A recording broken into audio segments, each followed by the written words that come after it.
One day the prophet Samuel was sent by God to anoint a new king of Israel after King Saul had failed. God said to Samuel, "How long are you going to mope over Saul? You know I have rejected him as king over Israel. Fill your flask with anointing oil and get going. I am sending you Jesse of Bethlehem. I've found the very king I want among his sons." Samuel exclaimed, "I can't do that. Saul will hear about it and kill me." God said, "Take a heifer with you and announce, 'I've come to lead you in worship with this heifer as a sacrifice.' Make sure Jesse gets invited. I'll let you know what to do next. I'll point out the one you are to anoint." David's father, Jesse, had many sons, and he proudly showed them all to Samuel. One by one, each son passed before Samuel. God told Samuel, "No, not this one." God said, "Looks aren't everything. Don't be impressed by looks and stature. The Lord doesn't see things the way you see them. People judge by outward appearance, but the Lord looks at the heart." God rejected all three brothers. Then Samuel asked Jesse, "Are these all your sons?"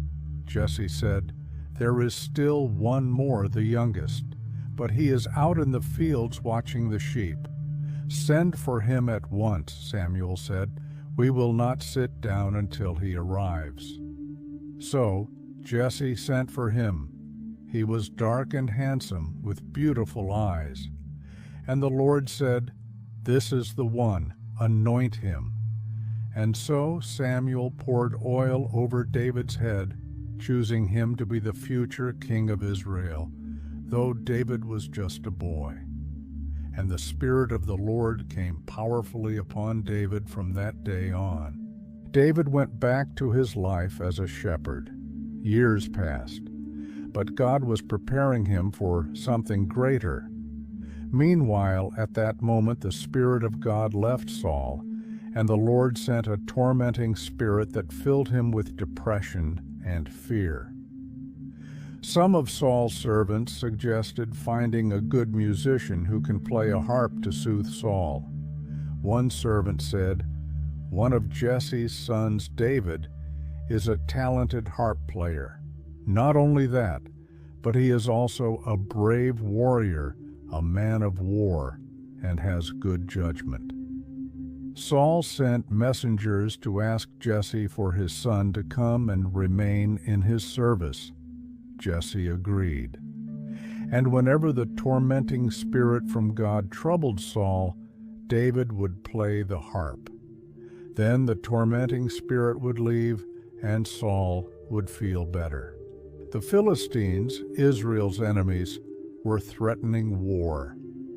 Time came when the Israelites gathered for battle against them, and among the Philistines was a giant named Goliath, over 9 feet tall.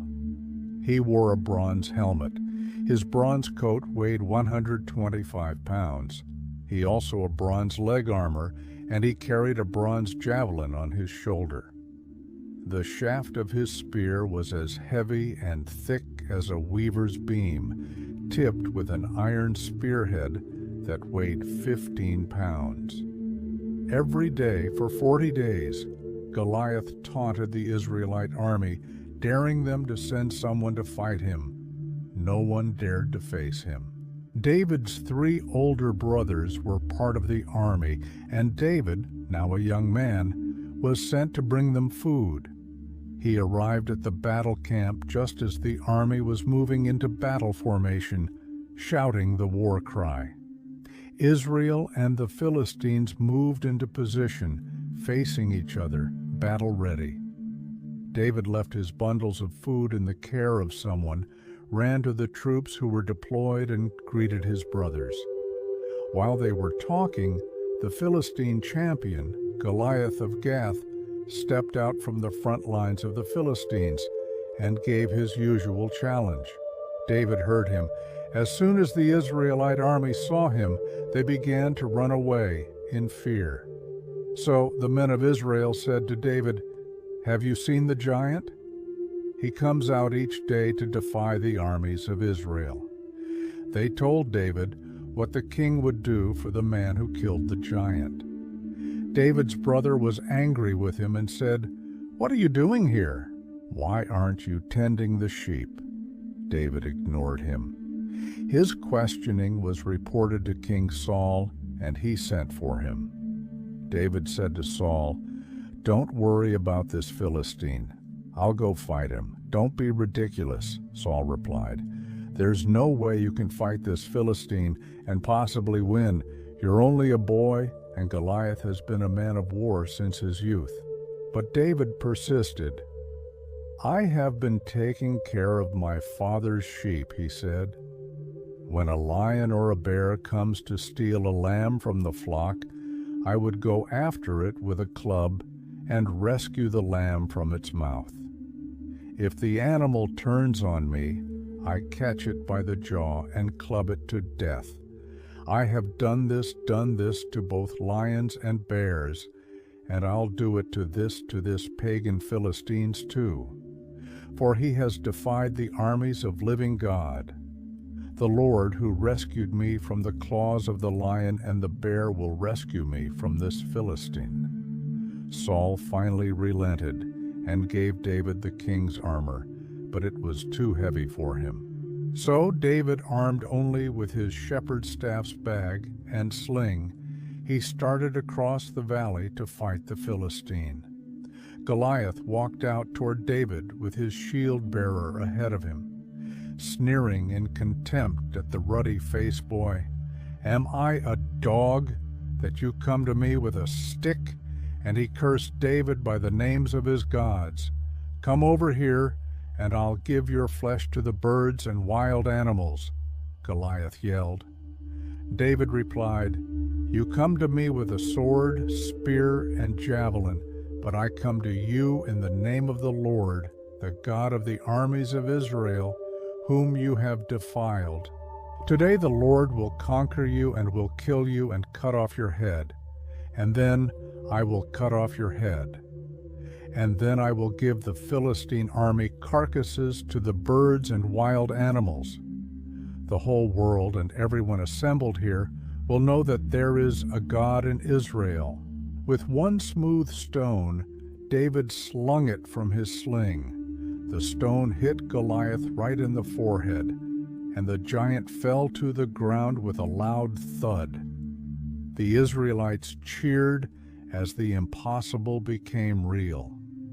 David had defeated Goliath, but the victory didn't stop there. David became a hero in Israel.